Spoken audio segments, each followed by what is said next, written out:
नमस्कार, म सन्तोष हरदम।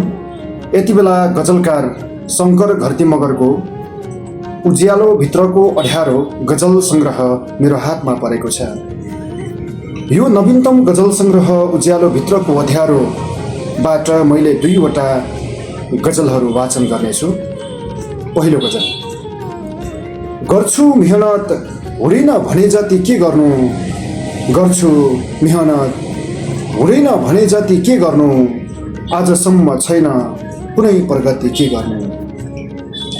गर्छु मेहनत हुँदैन भने जति के गर्नु, आजसम्म छैन कुनै प्रगति के गर्नु।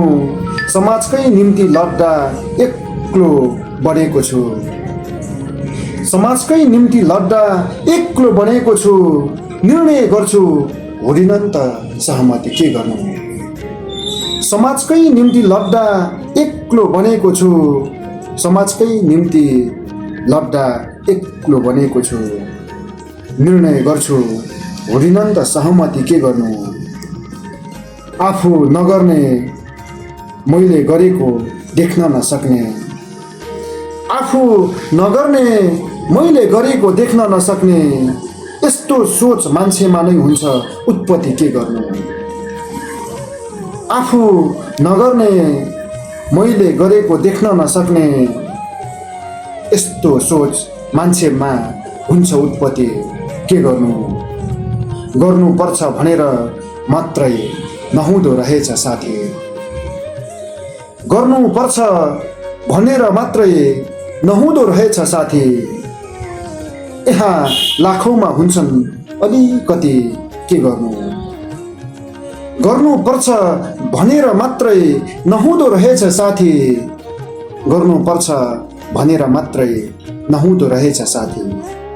यहाँ लाखौँमा हुन्छन् अलिकति के गर्नु। गर्छु मेहनत हुँदैनन् भने जति के गर्नु, आजसम्म छैन कुनै प्रगति के गर्नु।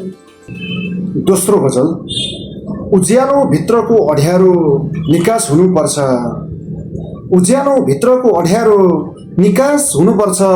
गजल आफैमा जीवित इतिहास हुनुपर्छ। उज्यालो भित्रको अँध्यारो निकास हुनुपर्छ, गजल आफैमा जीवित इतिहास हुनुपर्छ। साहित्य क्षेत्रमा पनि राजनीति हुँदैछ, साहित्य क्षेत्रमा पनि राजनीति हुँदैछ। यस्ता भ्रष्ट दलालको उठिवास हुनुपर्छ। साहित्य क्षेत्रमा पनि राजनीति हुँदैछ, यस्ता भ्रष्ट दलालको उठिवास हुनुपर्छ।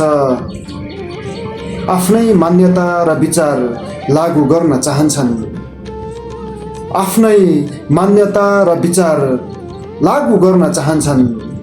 गजलका सूत्र सिद्धान्त एकै नास हुनुपर्छ। आफ्नै मान्यता र विचार लागू गर्न चाहन्छन्, गजलका सूत्र सिद्धान्त एकै नास हुनुपर्छ।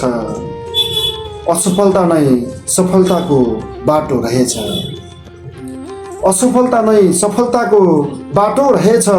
जिन्दगीमा फेल पछि अवश्य पास हुनुपर्छ। उज्यालो भित्रको अँध्यारो निकास हुनुपर्छ। गजल आफैमा जीवित इतिहास हुनुपर्छ। धन्यवाद।